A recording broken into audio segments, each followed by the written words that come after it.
做 FTM 的挑戰呢，到這個禮拜是第19個禮拜了。一開始的前3個禮拜呢，我連續虧損。那為了把狀態找回來，我把每張單的風險呢從1%降到0.1%，想說先活下來再說。所以到現在呢，第19個禮拜我還在水下，還沒有上岸哦。那這段時間呢，在我腦海裡閃過的最多的一個問題呢，就是我到底什麼時候才會過？老實說，這個問題呢，我想了很久，想到後來呢，我發現我一直在回答一個錯的問題。因為我做這件事情的目的呢，從來就不是通過考核。很多人以為呢，通過考核就等於你成功了，但是我不這樣子看。我舉個例子吧，就是你去考一張職業的執照啊，考過了，那這張紙證明了什麼呢？它證明你具備基本的能力，可以進場，但它沒有證明你能靠這個工作養活自己。那是你跟市場之間的事，不是你跟考試之間的事。那空手道也是一樣的，從白帶、黃帶、藍帶一路練上去到黑帶。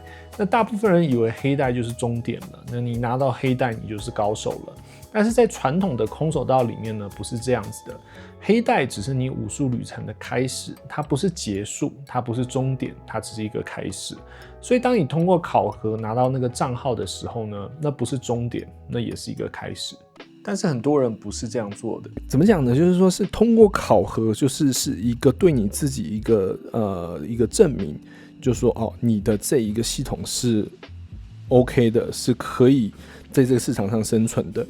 那但是如果說你會需要去改變這一個東西的一個結構來去通過這個考核，那所以很多人他們是改變自己的交易的方式來去應對這個考試，但是呢，他這個考試能不能在真正的市場上賺錢，很多人都是通過了爆倉了，就是因為他們在通過考核的時候呢，他們是用了一些調整的手段，然後來去符合考試的規則。但是呢，他真正會這樣交易嗎？應該不太會這樣子。那所以其實我是覺得說，那你是不是要去重新思考，就是說你為什麼要參加這個考核？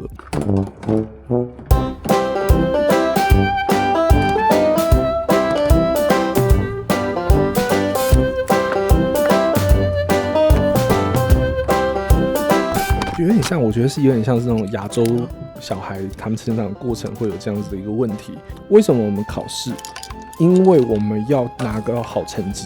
但是考試呢，其實最主要就是讓你畢業，讓你可以在社會上生存。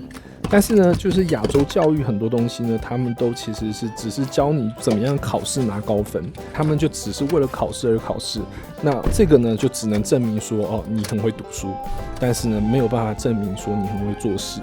會需要跳脫這個思維，就是說我們學習是為了能夠在這個市場上生存，而不是說哦，就是我要通過這個考核，對，就是為了自己學習，而不是為了考試而學習。疫情涨到4.3億，當時正值人口爆炸時期，东南沿海过剩的人口逐漸稀。所以我在做這個 FTMO 挑戰之前呢，可能是潛意識裡面呢，我就會覺得我會有一個人設，我會需要立住，就是一個歐尼哥的一個人設。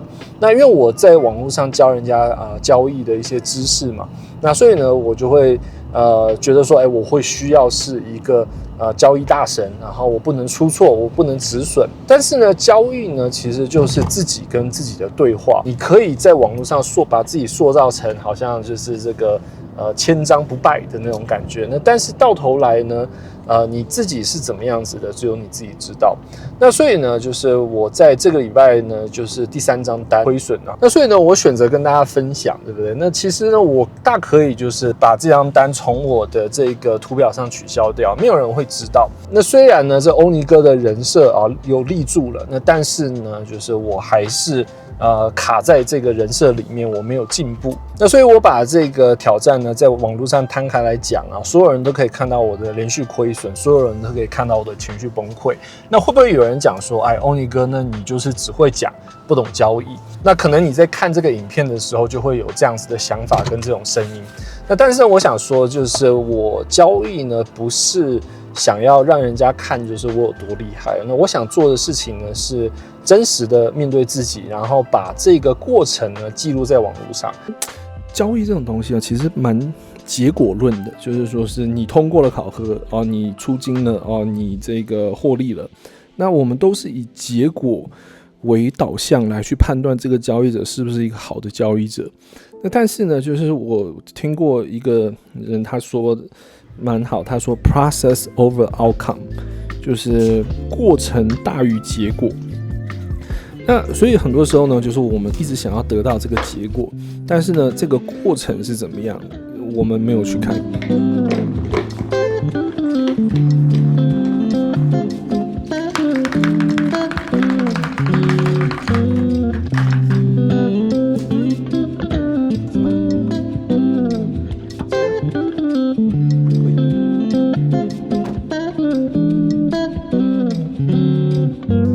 那所以回到最一開始的問題呢，我究竟什麼時候會通過這個考核？